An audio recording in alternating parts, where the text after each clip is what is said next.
Hi, my name's Mario Ariave with Utmost Performance. I live in Texas. That's where I am right now. And if you go outside on this day in December, we're going to find that it started out a little bit chilly, started out at about 40 degrees, but it's quickly going to warm up. And today we're supposed to hit 70 degrees. Live just outside of Dallas. So I have a question for you guys to start off with. Would it be logical or rational for me to consider going skiing in the Dallas area in the month of December? The answer is probably no, right? In order for me to go skiing, there would be some requirements that would need to be met. And the big one is there would have to be snow, whether that's real snow or whether that's artificial snow. That would kind of have to be the first thing that needs to be established. And here in this area, we don't get very much snow. We get a lot of ice, but we don't get very much snow. And when we do, we don't get enough to go skiing, and we're not in the mountains, and there's not ski resorts. And I can go on and on. So it would be essentially kind of foolish for me to think I'm going to go skiing this winter right here in Dallas. I wouldn't be able to do that.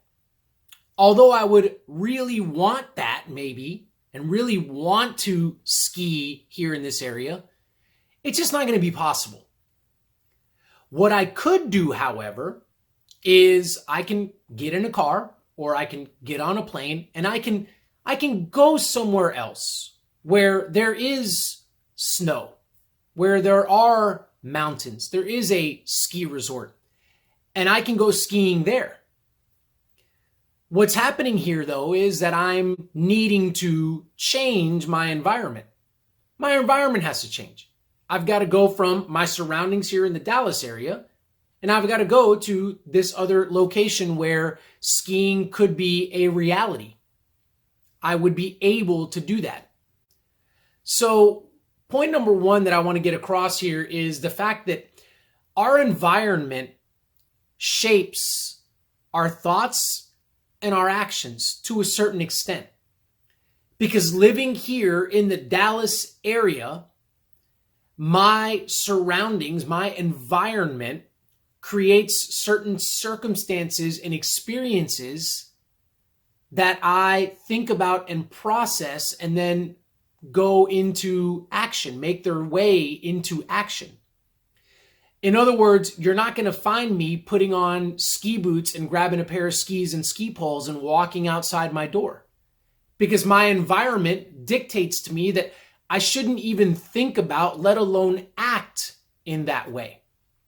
But if I can alter my environment, if I can go somewhere where that is a reality, then it would be okay for me to do that, for me to make those purchases and dress in that way as someone who is going to go skiing, because it's a possibility and it could happen.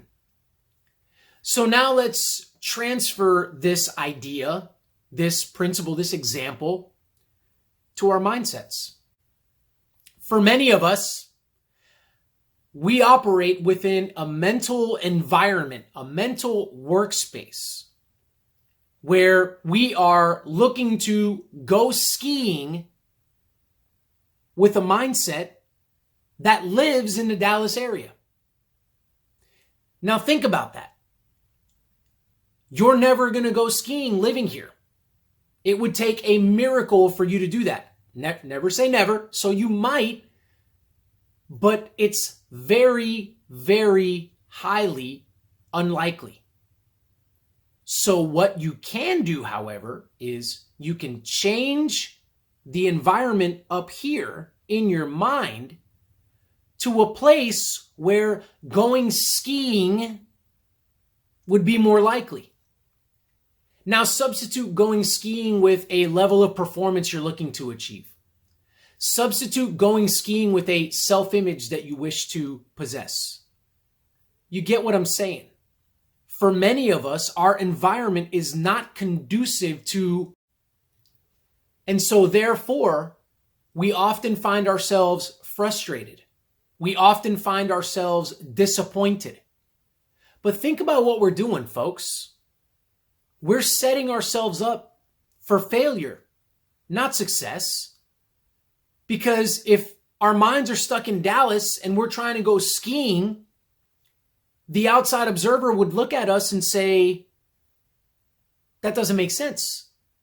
If I walked out the door dressed in full ski gear, my neighbors would look at me and probably start laughing or thinking that something was off with me. So I challenge us. Can we begin to think in this way? Can we begin to create an environment in our minds that is more conducive to the things that we're looking to achieve, that is more conducive to the things that we're trying to do, that is more conducive to our goals and our self-image and a certain standard and level of performance that we're looking to get to? Because it's not that we as individuals are flawed and not capable. Notice the example. I'm going to go back to it. It's not that I physically can't go skiing. It's not that I physically can't purchase skis, learn the techniques of skiing, and do all of those wonderful things. It's that my environment is not conducive to that.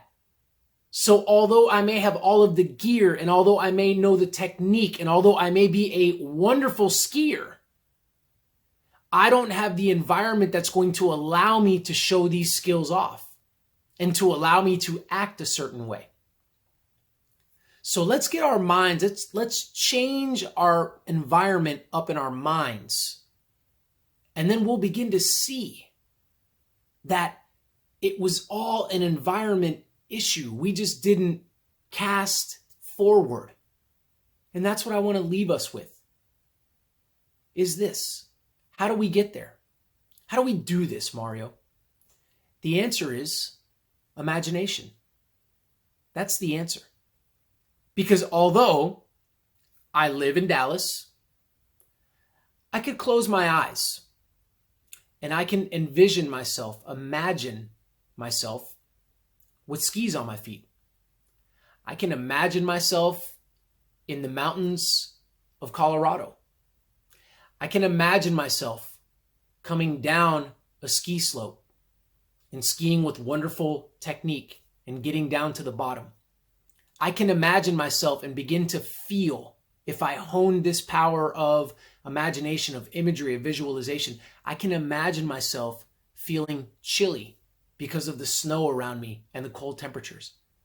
I can imagine all of these things. I can be there. Not physically, but I can be there. I can be present there mentally. And that's what I want to leave us with.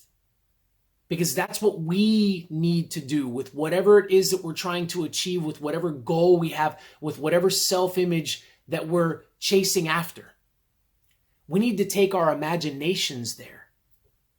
We need to create the environment where that particular thing already exists within our mind. That possibility is already very real. And then we'll begin to act differently. We'll begin to act in a way that aligns with the environment in which we live.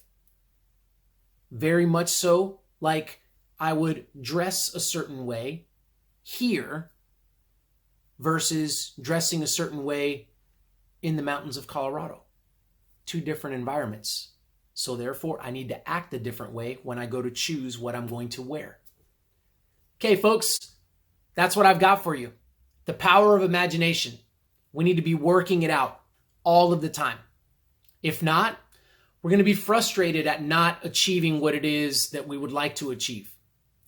I would love to help you with this. I'd love to work on imagination. It's not something that's easy for a lot of us to do. It's something that takes practice and it's something that takes guidance. And I would love to partner with you on that. So if you're interested, please hop onto the website, utmostperformance.info, for more information. If you're liking the content on this channel, please subscribe. Thank you, guys.